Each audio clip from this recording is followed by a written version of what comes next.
আপনারা দেখতে পাচ্ছেন এখানে একটি কারখানার মধ্যে রয়েছে কিছু ড্রিঙ্ক ও অরেঞ্জ জুস, ম্যাঙ্গো জুস সবই তৈরি হয় এই কারখানায়।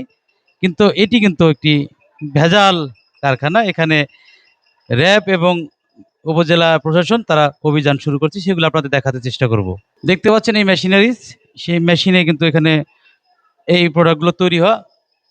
এটা কতটা স্বাস্থ্যসম্মত সেটি আপনারা বলেন, কারণ উপরে একটি টিনের ঘর, সেই টিনের ঘরের নিচেই কিন্তু এই মেশিনগুলো বসানো।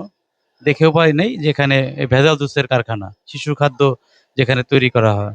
এই দেখতে পাচ্ছেন মেশিনারিজ, এই মেশিনারিজগুলো এখানে আছে। এখানে পাম্পও আছে, এখানে দেখাচ্ছে। এখানে বিভিন্ন সিলিন্ডারের মতো জিনিস আছে, এখানে তৈরি করা হয় সেই জুসগুলো। খালি বোতল, এই খালি বোতলে কিন্তু জুসগুলো ভরা হয়, সেই শিশুরা খেয়ে থাকে। এর মধ্যে কিন্তু ভরা হবে সেই লিচু এবং সেই সাথে অরেঞ্জ জুস এবং সেই সাথে ড্রিঙ্কও।